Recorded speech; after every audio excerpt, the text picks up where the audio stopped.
Bonjour à tous. Euh, je vais vous parler de Nomad, l'orchestrateur d'HashiCorp. Donc pour ceux qui étaient là au slot de Nick Jackson, rassurez-vous, je ne vais pas faire un redit parce que je pense que ça vous ennuierait et moi aussi. Donc ce qu'on va faire, c'est qu'on va aller un peu plus loin dans ce qu'est Nomad, un peu plus dans la création de Nomad, dans la gestion de Nomad et surtout dans son intégration dans la suite HashiCorp. Hop là. Si ça va bien marcher, voilà. Donc, moi, je suis Bastien Cadio, je suis précédemment architecte virtualisation, aujourd'hui lead DevOps dans un grand groupe de médias français dont je tairai le nom, et surtout, je suis cloud builder pour Whiskel, qui est coordinateur de l'événement auquel vous avez participé aujourd'hui. Et ce qui va nous intéresser notamment pour la présentation d'aujourd'hui, c'est que je suis utilisateur d'HashiCorp depuis longtemps, donc notamment Terraform, Consul, Vagrant, et Nomad depuis la toute première release publique, la 0.1.0. Donc il y a beaucoup de choses qui sont passées, beaucoup de choses qui ont évolué aujourd'hui.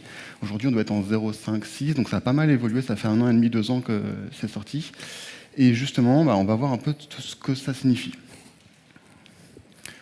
Aujourd'hui, vous n'êtes pas sans savoir qu'on vit dans un monde de conteneurs. Il y a des conteneurs partout, on s'en sert au quotidien, on en utilise, on fait de la dev avec, on fait de la prod avec, on fait plein de choses. Et toujours, les conteneurs, ça commence par quelque chose de très simple. On commence par Docker, Rocket, d'autres solutions. On se dit, c'est super bien, on fait du test avec, on fait de la dev avec, on s'amuse, c'est génial. Et après, on se dit, c'est génial, maintenant, qu'est-ce que je vais pouvoir faire pour passer un peu à l'échelle, pour mettre un peu ça en place, au-delà de mon poste de travail utilisateur? On se dit, OK, je vais essayer de passer en production. Et là, soudainement, c'est le drame. Il s'en apparaît plein de choses, des choses qu'on ne connaît pas, des choses dont on n'a pas la compétence, du Mesos, du CoreOS, du CloudStack, de Paraton, plein de termes qui sont hyper complexes et on n'a pas forcément la compétence. Nous, tout ce qu'on voulait faire, c'était on voulait faire du Docker, on voulait faire du Rocket, on voulait faire quelque chose de simple parce que quand même les conteneurs, c'est quelque chose qui fait cool.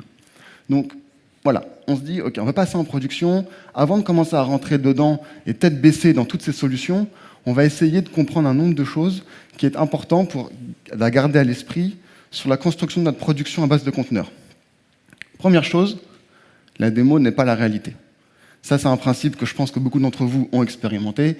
Quand on voit quelque chose en démo, quand on voit quelque chose en meet-up, quand on se dit hey, yes, ça marche super bien, je vais essayer. En démo, c'est comme ça. C'est génial, ça marche, ça roule. Sauf tout à l'heure, on a eu ça un peu déconné pour certains, mais bon, faut pas leur en vouloir. Mais généralement, ça marche bien, ça se passe super bien, ça s'imbrique, et c'est merveilleux. On se dit, j'ai essayé ça chez moi. On essaye. Voilà. Ça me fait penser un peu à la phrase « jusqu'ici, tout va bien ». Vous voyez les trucs qui tombent? Ben voilà, c'est un peu votre prod, ils se disent « en démo, ça marchait pourtant ». OK. Second principe. L'environnement dev n'est pas la production. C'est-à-dire que les principes que vous avez vus et que vous avez testés sur votre démonstrateur, votre preuve de concept, ils sont bien et les principes resteront plus ou moins les mêmes. Mais le passage à l'échelle n'est jamais aussi simple. C'est-à-dire que, OK, ça marche, effectivement, c'est les mêmes principes qui sont à l'œuvre, mais je vous garantis que si vous essayez d'aller sur Mars, sur Lune avec un truc comme ça, il va falloir monter un peu en pression parce que ça ne suffira pas. Troisième chose. Comprendre l'architecture n'est pas optionnel. C'est-à-dire qu'il y a des solutions du marché qui sont super bien, qui marchent super bien, et quand vous les essayez, c'est un peu long quand même le quick start. OK, je tape telle commande, je vois à peu près ce qu'elle fait. Telle autre, c'est plus compliqué. Et à la fin, vous tapez 10 commandes, bon, de toute façon, je verrai plus tard comment ça marche. Vous avez tapé 10 commandes sans comprendre ce qu'elles faisaient. Votre cluster est en prod, et on vous dit, OK, bon, je commence à avancer dessus. Mais soudainement, c'est le drame. Et là, il faut faire quelque chose. Et vous n'avez pas trop compris ce que vous avez fait, vous n'avez pas trop compris quels étaient les différents démons qui tournaient, comment ils interagissaient ensemble. OK, on met une rustine. De toute façon, il faut le faire, maintenant c'est en prod, on n'a pas le choix. C'est quelque chose qui est vécu, qu'on arrive et qu'on voit souvent, c'est OK, il ne faut pas faire autrement. Dernière chose, l'installation compliquée, c'est rarement un bon signe. C'est un peu le corollaire de ce que je disais tout à l'heure. Si déjà vous ne comprenez pas ce que vous faites quand vous le faites, qu'est-ce qui se passera une fois que vous aurez un problème, une fois que vous devriez vous plonger dans la doc? Et parce que de toute façon, quand vous aurez un incident, elle sera très rarement dans les pages troubleshoot, dans les pages de dépannage de l'éditeur, quoi. Et vous vous retrouvez souvent faire, OK, bon, attends, je suis là, comment je vais faire pour dépanner? Mais attends, tout à l'heure ça marchait, pourtant la commande qui dit ce qu'il faut faire, ça marche pas. OK, bon, OK. C'est très compliqué. En regardant un peu tout ça, tous ces retours d'expérience et tous ces principes qu'on regarde à l'œuvre, on se rend compte que déployer une production à base de conteneurs, c'est pas aussi simple qu'il n'y paraît. Il y a un certain nombre de principes qu'on doit garder en tête pour faire les choses correctement. Premier principe, et celui qui va nous gouverner un peu, c'est la notion d'orchestrateur. Un orchestrateur, c'est quelque chose que forcément, quand on est sur le poste de travail développeur, quand on teste des conteneurs, on n'est pas confronté à ce genre de besoin. On se dit, voilà, je fais un Docker run, ça marche, c'est génial. Ok, mais en prod, c'est un peu plus compliqué. On va essayer un orchestrateur qui va apporter un certain nombre de choses qui nous sont particulièrement utiles. On va rappeler les principes pour qu'on ait bien en tête tous ce vers quoi on tend et pourquoi est-ce qu'on a besoin de ce genre de choses. Premier principe de notre orchestrateur, la rationalisation et simplification. Rationalisation, ça signifie que l'infra que vous allez déployer sur votre production, l'infra que vous allez utiliser, doit être de manière un peu homogène. C'est-à-dire que vous allez... Hop là, il manque un bout. Cool. Vous allez devoir rationaliser la manière dont vous allez gérer pour éviter de se dire ça dans tous les sens, pour éviter d'aller construire des trucs un peu à droite à gauche. Votre orchestrateur, son rôle, ça va être rationaliser aussi bien les nodes d'exécution que votre cluster, que les plateformes que vous allez gérer. On va simplifier aussi, parce que c'est un peu justement le but de tout ça. Vu qu'on rationalise, on va pouvoir simplifier nos déploiements, simplifier notre gestion et simplifier la vie courante de notre exploitation de nos clusters de conteneurs. Autre principe, standardisation et densification. Comme vous le voyez, sur tous les principes qu'on énonce là, ils sont tous reliés les uns à l'autre, parce que finalement, on sait tous un peu ce que c'est que l'orchestration, mais redéfinir un peu sur quoi on travaille, c'est intéressant. La standardisation va nous permettre notamment de définir ce qu'on offre comme service à nos clients internes ou externes. L'offre de service, c'est quelque chose qu'on n'a pas forcément en tête lorsqu'on construit nos infrastructures, construit nos architectures, parce que nous, ce qu'on veut, parce pour beaucoup, on est des techniques, on veut que ça marche, on voit que ça marche, la démonstration fonctionne, c'est bien. Mais le but, c'est quand même derrière de fournir un service, surtout quand on crée une infra à base de conteneurs, c'est pas nous dans notre coin qui allons instancier des dizaines de serveurs d'infra. On veut offrir un service. Donc en standardisant la manière dont on offre le service à nos clients, ça nous permet justement de rationaliser, de simplifier, de gérer. La densification, justement, vu que notre orchestrateur va nous permettre de gérer nos ressources, c'est ce qu'expliquait tout à l'heure Nick Jackson quand il parlait de Nomad, c'est qu'il fait notamment du fingerprint. Il va voir ce qui est consommé sur les hosts, aussi bien en termes de CPU, de RAM, de network, de disque, et il va dire, OK, donc j'ai une plateforme qui me demande tant de ressources, où est-ce que je vais la mettre? Et vous, avec toute la meilleure volonté du monde, vous allez vous échiner si vous essayez de le faire à la main. Vérifier tout ce qui reste sur vos hosts pour les placer à la main. Redévelopper manuellement toutes ces fonctionnalités. Autant faire appel à un orchestrateur dont c'est le travail. Les autres principes maintenant, après ça, je finirai avec un peu tout ça. L'ordonnancement et la priorisation. L'ordonnancement, c'est quelque chose qu'on connaît, c'est la façon dont on va exécuter les tâches, la manière dont on va les lancer les unes après les autres, c'est-à-dire que ça qui sont des dépendances, ça l'orchestrateur va nous le gérer justement par un système de graphes, par un système d'exécution séquencée, ça c'est lui qui voit. Mais ça nous servira également pour les mises à jour. Les mises à jour, donc l'orchestrateur, son rôle, c'est de faire des mises à jour de nos plateformes, de manière à diminuer les interruptions si on peut le faire, etc., etc. La priorisation, ça veut dire que il y a comme son nom l'indique, il peut y avoir des jobs et des tâches qui peuvent être prioritaires, donc qui doivent être exécutées avant les autres, et surtout qui doivent permettre de continuer à exécuter en dépit des autres. Donc si on manque de ressources, il faut que l'orchestrateur, justement, il sache gérer ça, il sache dire, OK, donc telle tâche que tu m'as soumise, elle est plus importante. Pourquoi? Parce que c'est mon service web public, et c'est pas grave si le batch il tombe, ce qui est important, c'est que mon service soit rendu. L'orchestrateur, c'est son rôle de gérer ça. Et pour terminer, je donne les principes, le pilotage et la sécurisation. Le pilotage, c'est quelque chose un terme qu'on utilise au quotidien, c'est typiquement les API de gestion de nos clusters, de gestion de l'infrastructure, de gestion de nos outils. On va pouvoir piloter de manière standardisée, rationaliser tout ça, de manière à gérer la sécurisation également de nos accès via ces interfaces. OK. Maintenant, on voit les principes généraux, on ne casse pas trop de solutions. On sait qu'il y a plusieurs choix qui existent, et ce serait vous mentir de vous dire qu'aujourd'hui, il n'y a pas d'autre choix et qu'il n'y a que la solution que je vais vous proposer qui existe. Parmi les choix qui existent, il y en a 3 qui sont un peu incontournables dont on entend parler. Celui que j'appellerais trendy, celui qui est à la mode, Kubernetes. On le voit partout, c'est quelque chose qui est massivement utilisé, c'est un outil qui est très puissant, qui fait pas mal de choses, et que ce serait une erreur de passer à côté et de ne pas essayer de l'utiliser. Toutes les solutions que je vous montre, elles ont des avantages et des inconvénients. Il ne faut pas imaginer qu'il y a des choses qui sont préférables par rapport à d'autres et que c'est ma solution la meilleure. Non, chacune va correspondre à un besoin client par rapport à une nécessité. Et si demain vous êtes amené à construire un infra de conteneur, testez, essayez des choses et vous verrez que trouvez la solution qui correspond le mieux pour vous.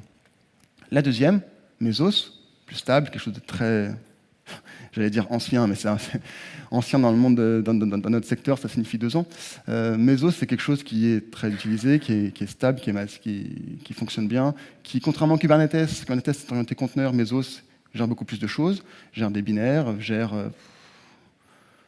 je n'ai pas ça en tête, mais c'est quelque chose qui est très utilisé, qui est très, très stable, et c'est très intéressant de s'en servir.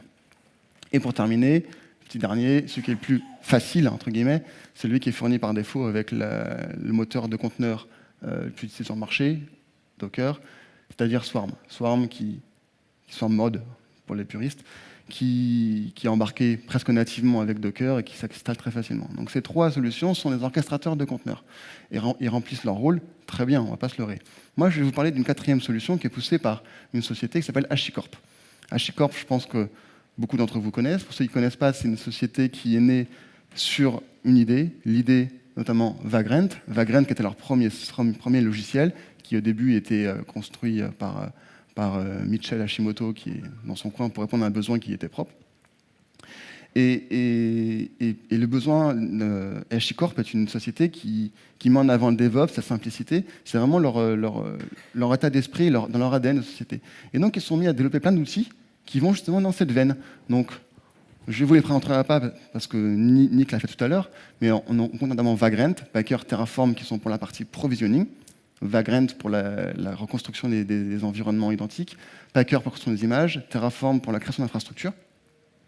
On compte également Vault, Consul, Vault pour la sécurisation. Vault, c'est quelque chose qui est de plus en plus mis en avant par HashiCorp et qui se stabilise de plus en plus et qui est de plus en plus utilisé. Donc, c'est une solution son descriptif, c'est gérer les secrets. Donc, si vous n'avez jamais touché à Vault, c'est très intéressant parce qu'il ne gère pas que normalement, le stockage de clés mot de passe. Il peut gérer du PKI et beaucoup d'autres choses. Donc, c'est très intéressant.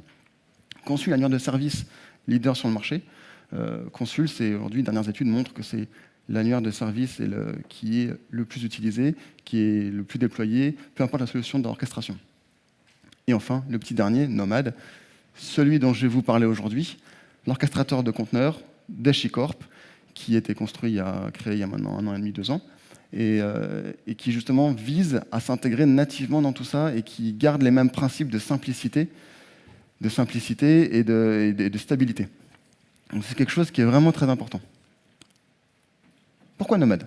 Ça, c'est une bonne question. C'est une bonne question parce qu'on a vu les autres, et toute la journée, en fait, aujourd'hui, j'ai discuté avec différentes personnes qui m'ont dit « Mais ok, ton Nomad, c'est super bien, mais pourquoi est-ce que j'irais préférer un Nomad par rapport à un Kubernetes qui est massivement adopté, par rapport à un Mesos où on a de la doc à gogo, ou à un Swarm qui est Docker ?» C'est une bonne question. Pourquoi on dit Nomad?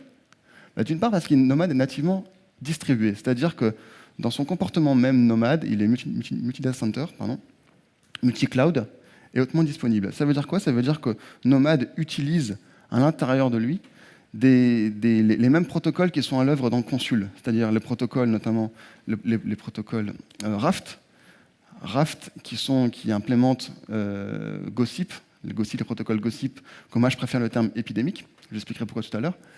Et Nomad, quand il va construire, quand il va démarrer, il va dès le début essayer de fonctionner en mode multi-serveur, multi-data center si c'est possible, multi-cloud et multi-région. C'est son Tao, c'est comme ça qu'il fonctionne. Ça, c'est très intéressant parce que ça veut dire que l'échec, le fait de tomber, le fait d'avoir une erreur, est déjà géré nativement dans l'outil. C'est-à-dire que lui-même, déjà, il est capable de faire des élections, il est capable de s'auto-réparer, c'est dans son comportement même. D'autre part, Nomad est flexible. Flexible, c'est-à-dire qu'il peut s'exécuter sur n'importe quel runner. Donc vous pouvez faire tourner un node Nomad aussi bien sur un Linux que sur un macOS, que sur un FreeBSD, que sur un Windows également. Et c'est simplement dans la définition de vos plateformes Nomad que vous allez choisir sur quel type de node d'exécution je m'exécute. Il sait gérer nativement du service et du batch, sans l'ajout de framework additionnel et sans l'ajout d'orchestrateur ou d'ordonnanceur additionnel, simplement un paramètre à lui passer pour lui dire comment est-ce qu'il va gérer ses services. Et enfin, pour terminer cette partie-là, il y a une isolation. Donc il y a une isolation au niveau sécurité, c'est-à-dire que les Nomad va s'appuyer sur les systèmes de sécurité natifs de chaque distribution sur laquelle il va se lancer. Par exemple, sur Linux, il va s'appuyer sur les cgroup et sur SE Linux, si c'est disponible, ou à part mort pour les aficionados Ubuntu. Et il y a également une isolation au niveau de la solution des plateformes. Donc, c'est-à-dire que l'utilisateur lui-même, il n'a pas besoin de savoir ce que va s'exécuter, ni de savoir ce qui va se passer sous-jacent. Lui, ce qu'il a besoin de savoir, c'est de parler à son cluster nomade, et il sera ordonnancé par rapport à tout ça. C'est le cluster nomade qui va lui répondre, et comme font les autres orchestrateurs, il y a une isolation à ce niveau-là. Pour terminer, il est simple. C'est-à-dire qu'il n'y a pas des dizaines de démons qui s'exécutent, il n'y a pas des dizaines de librairies additionnelles. Nomad, c'est comme tous les autres outils HashiCorp, c'est un seul binaire. Un seul binaire que vous déposez, et ce binaire fait aussi bien office de serveur nomade, donc il sert à la partie clusterisation de la partie serveur, master, que la partie client. C'est lui aussi qui va s'installer sur les clients nomades pour instancier les Docker, instancier les machines virtuelles, instancier tout ça. Il sert également de point d'entrée si vous avez utilisé Nomad en tant que ligne de commande pour s'adresser à un cluster externe. Ça, c'est un seul binaire qui fait tout ça, il n'y a pas de complexité autre que ça. Donc c'est vraiment quelque chose qui est très simple, et les mises à jour, elles se font tout aussi simplement, quoi. On enlève le binaire, on le remplace, on redémarre, ça part tout de suite, il n'y a pas de problème. La configuration simple, c'est-à-dire que, comme je vais vous montrer tout à l'heure, il n'y a pas des fichiers de conf qui font 10 lignes, 20 lignes, 200 lignes, 500 lignes de long, avec des chiffres dans tous les sens, on ne sait pas très bien à quoi ils servent. La configuration elle est extrêmement simple, aussi bien pour la partie serveur que la partie client, et même la partie définition de plateforme, définition de service. Je pense que vous en avez vu un aperçu tout à l'heure avec le slot de Nick Jackson. On a vu un peu comment c'était simple. Je vais vous montrer qu'en fait, ce qui est réellement essentiel est encore plus simple, encore plus petit. Et pour terminer, des librairies stables, c'est-à-dire que dans l'interne de Nomad, on utilise les mêmes librairies qui sont à l'œuvre dans Consul, donc des librairies que je vous ai qualifiées tout à l'heure d'épidémiques. Pourquoi ? Parce que pour moi, c'est des librairies qui, dès qu'on va mettre en relation plusieurs nœuds nomades ensemble, plusieurs nœuds Consul ensemble, ils vont se transmettre l'information. Ils vont se transmettre l'information, peu importe s'ils ne peuvent pas se parler en direct. Donc c'est quelque chose d'épidémique, parce que comme quelqu'un qui est malade va toucher un autre, elle va se répandre, et c'est le même principe qui est à l'œuvre.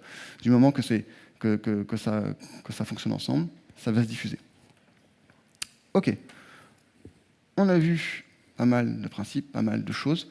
Comme je vous ai promis, je n'ai pas fait de redite par rapport à ce qu'a fait Nick Jackson tout à l'heure. Maintenant, je vais vous montrer un peu comment ça se passe, simplement, la création d'un cluster nomade. Donc, pour l'enquête de cette démo, ce que j'ai préféré retenir, c'est un cas client, simplement. Un cas client, c'est-à-dire, mon client vient me voir, mon ordinateur vient me voir, et il me dit, voilà, je dois déployer une application sur une infra de conteneurs, parce que moi, mes devs, ils ont fait sa base de conteneurs, comment est-ce que je fais pour la déployer? OK.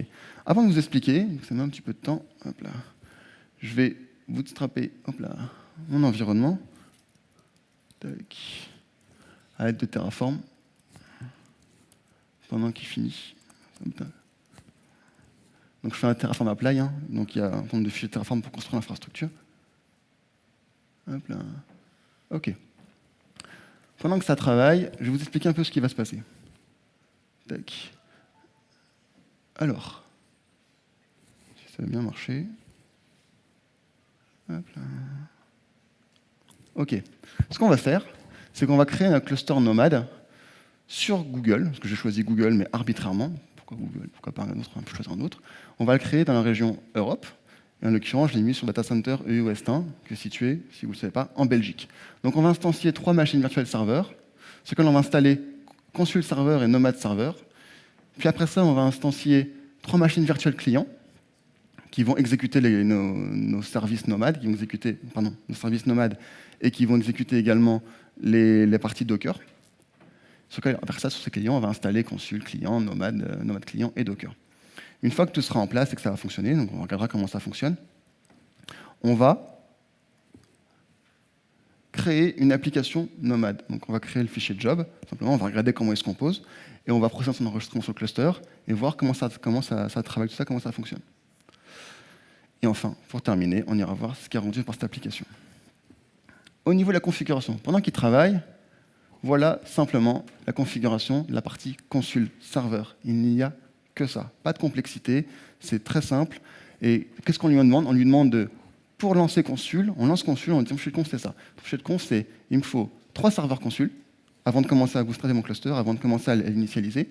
Il me faut que je choisis un rôle de type serveur. Comme je l'ai dit, le même binaire peut gérer à la fois la partie serveur que la partie client.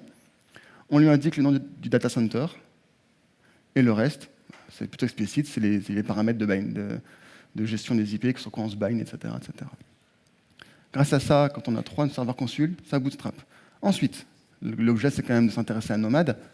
Notre partie Nomad, la configuration, elle est vachement plus compliquée. On va définir la région qui gère, parce que Nomad gère une région. On lui indique que le data center il est positionné. Et après ça, on lui dit que c'est un type serveur, pareil, qui doit attendre qu'il y ait moins 3 serveurs Nomad qui soient présents pour se bootstrapper.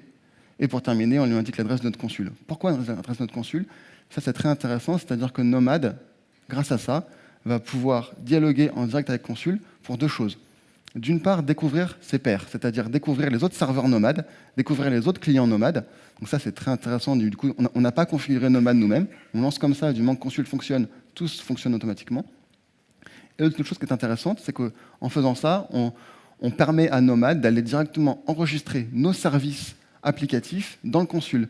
Donc quand on va déclarer une application, quand je vais dire mon application, mettons, s'appelle Web, et bah, du coup, Nomad va enregistrer l'application web qui sera disponible avec les tests de vie qui vont bien, les adresses qui vont bien, etc.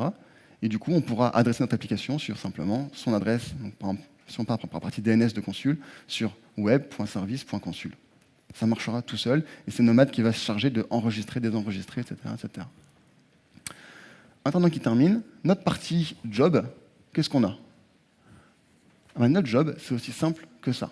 Donc, ce qui nous intéresse d'abord, c'est la première partie ici, parce que ce que vous avez à droite, c'est ni plus ni moins que ce qu'il y a dans un groupe. Donc, notre première partie, c'est quoi? J'ai défini un job qui s'appelle PCD 2017. Je lui dis qu'il est dans la région Europe. Je lui dis qu'il est sur les DC et GCE West 1, que c'est un type service et non pas batch, non pas système. Et à ça, je lui déclare 2 groupes, un groupe web et un groupe database. Après ça, dans notre groupe web, qu'est-ce qu'on va mettre? On va mettre le nombre d'instances web qu'on veut.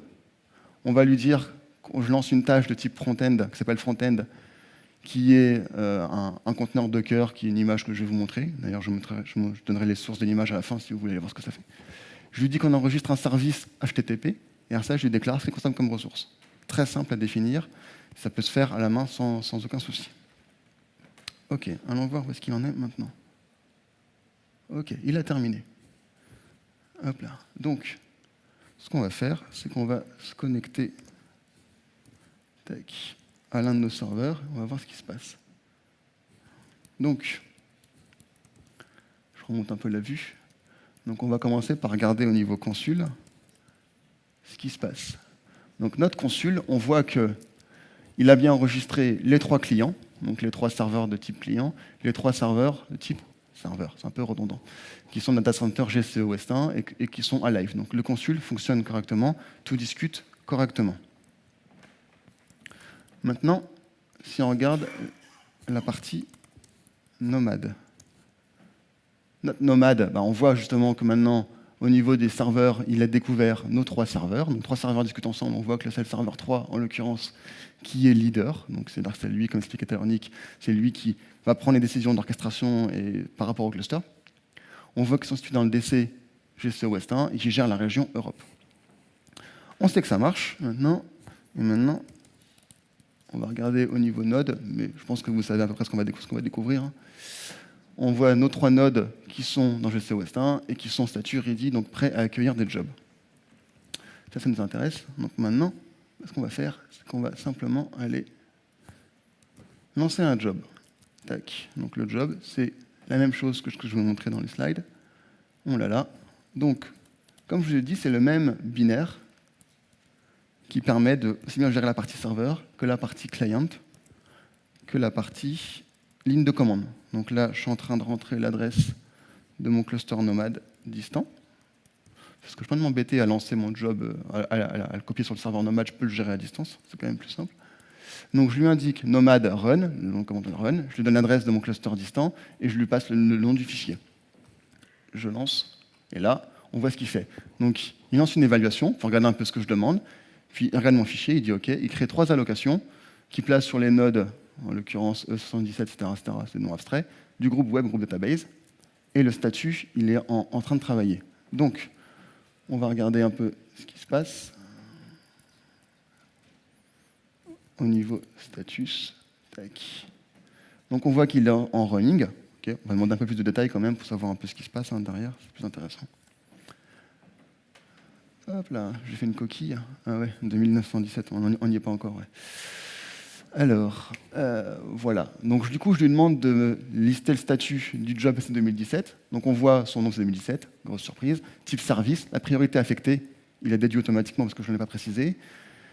Le data center où il s'exécute, Google, statut running. Et ici, on voit le summary pour voir quels sont les états des conteneurs qu'on lui a demandé, des jobs qu'on lui a demandé, parce que Nomad ne sait pas gérer que les conteneurs, il sait gérer les conteneurs Docker, les conteneurs requêtes, il sait gérer les binaires, n'importe quel type de binaire, avec un exec bash classique, il sait gérer du Java et beaucoup de choses.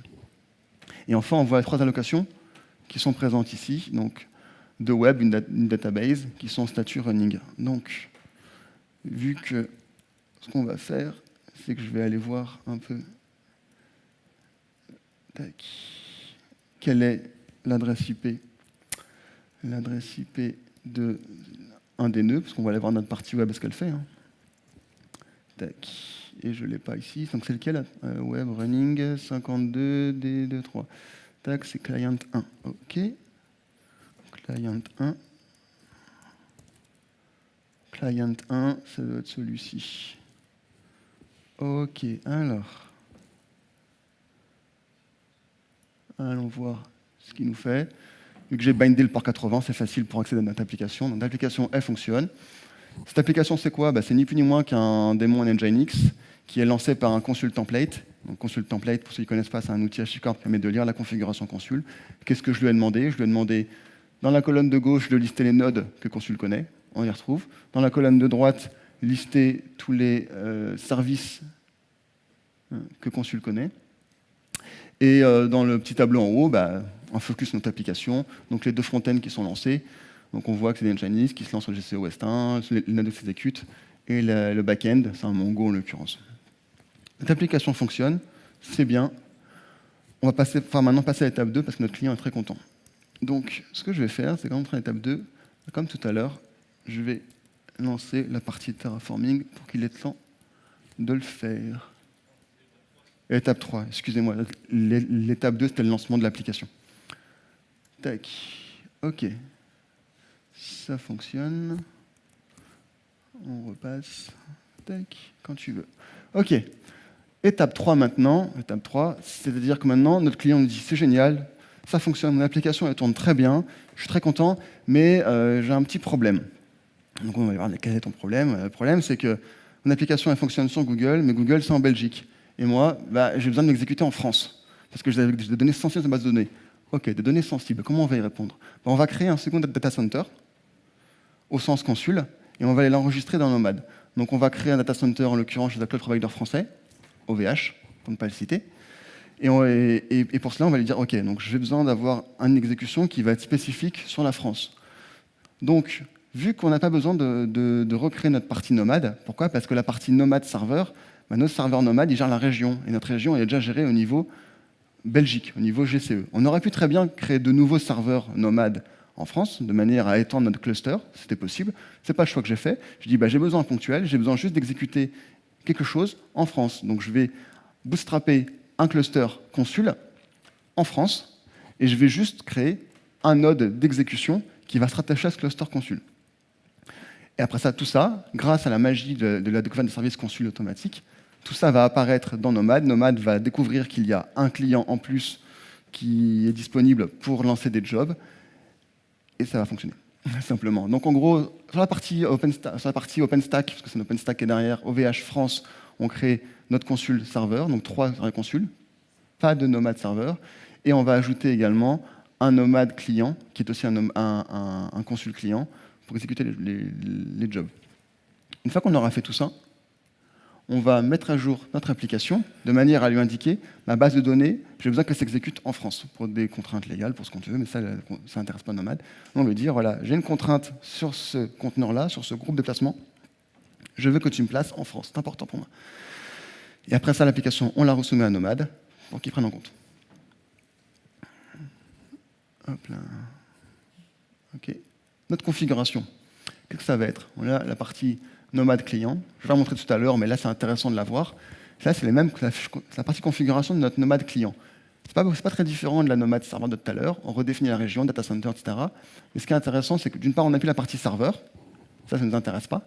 Et en revanche, on a une partie client et on lui indique une autre classe. Donc on lui dit, c'est quelque chose qui est complètement abstrait pour Nomad, mais on lui dit, ton nœud d'exécution, c'est une classe data. Une classe data, ça veut dire que derrière, moi, je vais pouvoir appliquer des filtres, appliquer des contraintes lors du lancement de mon job. Et justement, en parlant de notre job, qu'est-ce qu'on a modifié dedans? On reprend le même job exactement. Qu'est-ce qu'on modifie? On lui a dit que notre job maintenant peut s'exécuter sur le data center GCE West 1 et France. Puis, on modifie la partie groupe database que je vous ai caché un peu tout à l'heure, elle est configurée de la même manière que la partie groupe web. Et simplement, on lui passe des contraintes en disant je veux une autre classe de type data, par exemple parce que j'ai un SSD dessus, parce que par exemple j'ai des IOPS qui sont garantis. Et je lui dis je veux également une contrainte que ça s'exécute en France. De telle manière, Nomad, logiquement, c'est un orchestrateur, va faire en sorte que tout ça fonctionne correctement. Ok. Tac. Alors, il a fini ici, j'ai pas vu. Ok. Il a fini. Donc, comme on le voit, on a nos 3 serveurs qui ont un rôle consul uniquement. Et on a nos IP clients. On a notre IP client parce qu'on est instancié qu'un seul, pas besoin de plus, j'ai un besoin simple. Même si pour la partie de failover, certains en mettre plusieurs, mais là, je n'ai pas besoin, c'est un besoin ponctuel. Ok. Donc, ce que je vais faire, c'est que je vais me connecter. Et je vais... Hop là.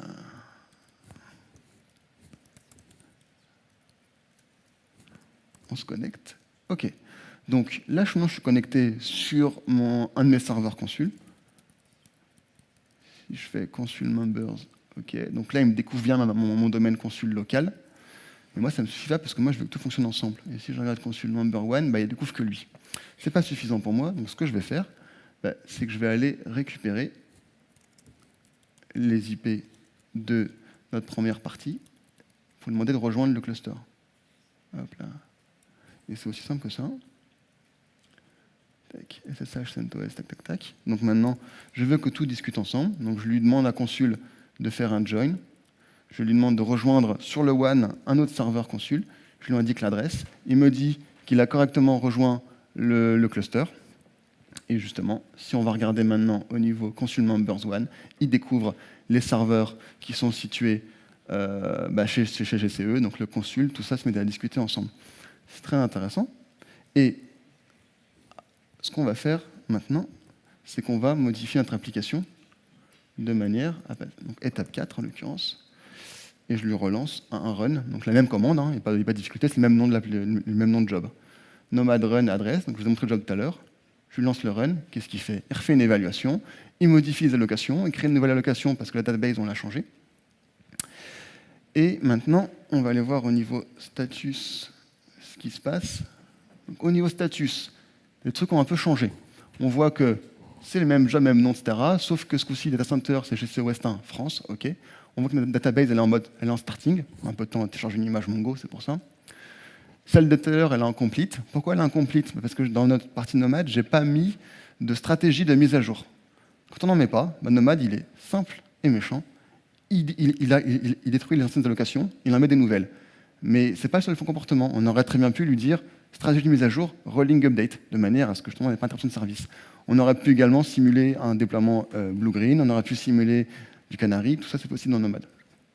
Ok, donc maintenant, voyons voir s'il a fini de se déployer. Ok, donc tout est en running, on a running, ok.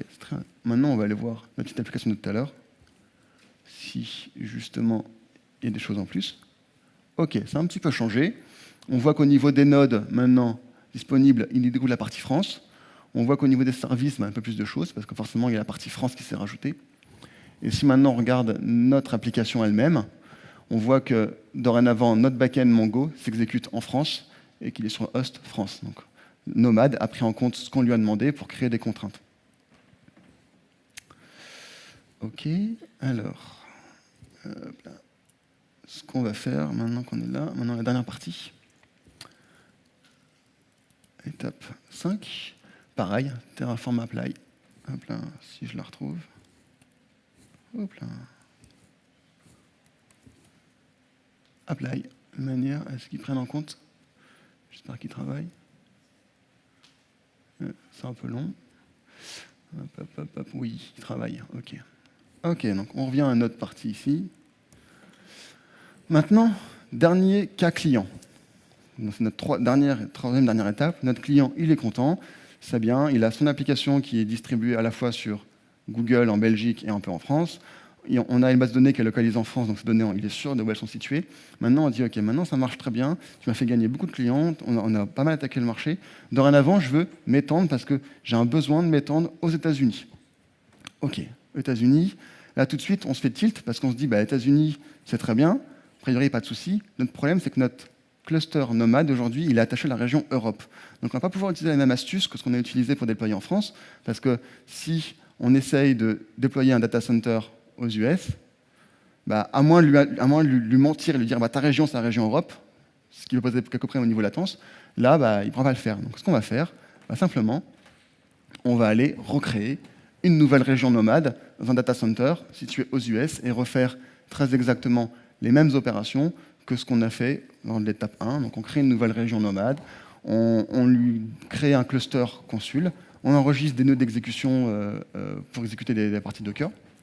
Et une fois que tout est fini, bah, pour que tout puisse dialoguer ensemble, bah, on va faire rejoindre la jonction entre la région Europe et la région US pour que tout puisse discuter ensemble et qu'on puisse avoir des jobs qui vont être distribués entre les deux régions simplement et profiter de l'annuaire de service pour que les jobs qui sont situés en Europe puissent discuter avec ceux situés aux US, etc. etc. Hop là. Et vu que je pense que vous avez compris, jusqu'au-ci, je n'ai pas mis à jour de l'application parce qu'aujourd'hui, elle est là, et notre client, c'est pour un besoin hypothétique, puisse déployer rapidement. OK, alors. Au niveau configuration, il n'y a pas vraiment de complexité. On reprend exactement la configuration telle qu'on avait à l'étape 1. Donc, la seule différence, c'est qu'on change le data center, en l'occurrence la partie consul AWS ou S2, dans l'Oregon. Et pour la partie nomade, déploie région US, et simplement la même chose. Donc il n'y a pas de complexité à ce niveau-là. Hop là. OK, il a fini. Donc on va se connecter à l'un des serveurs. Tac. SSU, bien sûr. Alors, on se connecte à un des serveurs AWS. On va voir ce qui est découvert. Consul members. Donc là, il retrouve tous nos petits. Nomad server members également, pour voir ce qui est découvert au niveau nomade. OK, donc là, il retrouve toute notre petite partie. Et enfin, pour terminer, hop là. No. Ça lag un petit peu aux US, hein, parce qu'on est loin. Notre status, et enfin, on découvre notre partie. Alors là, vous me dire c'est bien, mais le problème, c'est qu'on ne redécouvre pas tout ce dont on a besoin, effectivement, parce que nous, ce qu'il nous faut, c'est également qu'on puisse rejoindre la partie Europe. Donc, tac, étape 1, on va faire comme tout à l'heure. On va aller faire un join. Tac, on fait le join au niveau consul. OK. Le consul, maintenant, s'est rejoint. Donc, si on regarde un consul members, on voit qu'on a... Oh là, oui, c'est normal, je suis en local. Niveau WAN, on voit que en fait, notre consul, il découvre tous les serveurs consuls qui sont situés à travers la planète. Donc, on en a AWS, GCE, etc., etc. Et normalement, si on regarde la partie nomade, bah, ce coup-ci, il ne découvre pas. Pourquoi? Parce que notre consul, il travaille à l'échelle du data center. Donc là, notre partie nomade, il dit, bah ouais, ok, c'est bien, sauf que bah, moi, je suis une région différente et je ne peux pas me rattacher au même cluster. C'est pour ça que dans ce cas de figure, on est obligé de lui lancer la commande nomade server join, de manière à ce que tout fonctionne. Et dorénavant, on indique à nomade de joindre une nouvelle région. Donc là, nomade a découvert l'autre région, donc tout peut discuter ensemble et on peut soumettre un job, que ce soit aux US ou en Europe, et il peut s'exécuter indépendamment aux US, en Europe ou sur les deux. Ça, c'est vous qui voyez quand vous définissez votre job. Voilà. Pour terminer notre petite application, notre point de référence de tout à l'heure. Donc on voit qu'on n'a pas changé d'application, donc ça ne va pas bouger. Par contre, on voit au niveau des nodes, bah, il a découvert la partie AWS, donc la partie France, GCE, les services sont augmentés. Donc là, on vient en l'espace d'environ une trentaine de minutes, on vient de bootstrapper deux régions d'exécution, US et Europe, sur 3 data centers à travers le monde et disponibles pour instancier des conteneurs et déployer nos applications en production. Si on termine maintenant hop là. Quelques éléments dont on n'a pas forcément parlé là, parce qu'on est allé vite, c'est quand même une démonstration, donc il manquait des choses. La partie sécurité. Il y a des choses qui sont importantes, parce qu'on parle quand même de production, donc qu'est-ce qu'on peut faire en plus pour la sécurité? On peut chiffrer les communications inter-cluster et entre les clients et les serveurs. Ça, c'est quand même fondamental pour que quelqu'un qui est extérieur ne sache pas ce qu'on fait sur nos clusters. Le chiffrement de la partie CERF, c'est-à-dire les protocoles Gossip et les protocoles Raft qui sont derrière, ça on peut les chiffrer, comme sur Consul. On peut authentifier à l'aide de TLS les nodes pour s'assurer qu'il n'y a pas un node rogue, on appelle rogue, un node méchant qui vient rejoindre le cluster pour s'approprier des conteneurs qui ne sont pas les siens. On peut authentifier également les accès à la CLI de manière à être sûr que c'est des gens qui sont autorisés, qui vont se connecter et qui vont faire les actions sur le cluster. On peut également, vous avez vu, c'est une API web, on peut très bien mettre un reverse proxy devant notre Consul ou devant notre Nomad pour authentifier qui va, vérifier selon les chemins qui va se connecter, qui va faire quelles actions. Pas de souci. C'est compatible Vault également, donc Nick l'a un peu parlé tout à l'heure, mais Vault peut s'interfacer avec Nomad de manière à gérer les clés, de manière à gérer les secrets sans avoir à passer les anciennes bases de données dans votre job. C'est quand même pas très sécure, si tout se passe en clair. Au niveau stockage, Nomad fait les choses simples, mais va pas essayer de faire des choses dont ce n'est pas son ressort. C'est-à-dire que la partie stockage, lui, il peut très bien consommer des plugins Docker, il peut très bien consommer du stockage local sur votre host, mais derrière, c'est à vous de créer la plomberie, par exemple de créer la partie, mettons si vous avez du Ceph ou du ClusterFS ou autre, tout ça, c'est à vous de le gérer cette plomberie-là. Pareil, sur la construction des plugins Docker, c'est à vous de les ajouter. Derrière Nomad, il n'y a pas que les consommer. Donc il se concentre sur ce qu'il sait faire de mieux et ne fait pas non plus un milliard de choses. Qu'est-ce que je peux dire d'autre sur le stockage? Il peut binder les volumes locaux. Ça, c'est host, simplement, comme ferait dans Docker. Pour la partie réseau, simplement, pour la partie réseau, voilà, vous l'avez vu dans cette démonstration, j'ai utilisé une méthode simple. J'ai bindé le port 80 de notre host de manière à accéder facilement en service. Il est évident que si vous faites ça en production, la densification, ça va être compliqué, parce que vous ne pourrez pas monter au-delà d'un container web, tout du moins par host. Néanmoins, comme on l'a vu, cette interface avec Consul, donc la partie service discovery, donc on peut très bien le plugger avec un load balancer logiciel, ou un load balancer hardware, qui sait lire du Consul, donc c'est interfacé simplement avec Docker. Ça, il n'y a pas de problème. Voilà. Quoi d'autre? Oui, important, la partie réseau, comme la partie stockage, on est compatible avec les volumes Docker, donc on peut très bien lui connecter un Weave, on peut très bien lui connecter un Calico, et derrière, moi j'ai vu des déploiements où Nomad sait fonctionner au niveau réseau avec des logiciels externes, et ça, c'est pas de problème. Nomad s'occupe vraiment de ce qu'il sait faire le mieux, et pas plus. OK. Pour terminer, si vous voulez voir comment j'ai construit la partie Nomad, la partie Consul, la partie Docker, c'est bien. Je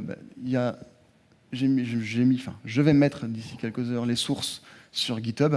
Donc vous aurez tout, aussi bien les configurations Nomad, les configurations Consul, les configurations Docker, les scripts de Bootstrap, là que j'ai utilisé Terraform, oui, et la partie Terraform aussi. Donc vous faites Terraform Apply, ça fonctionne out of the box, rien de plus à faire. J'ai mis également dans ce dépôt l'application, si vous voulez aller voir comment fonctionne l'application qui lit l'aide de Consul template. Vous êtes libre de l'utiliser, il n'y a pas de souci, c'est très simple. Si vous avez des questions hors du slot, n'hésitez pas sur le Twitter @bcadio. Et puis voilà, pour terminer, il nous reste quelques minutes, donc est-ce que vous avez des questions?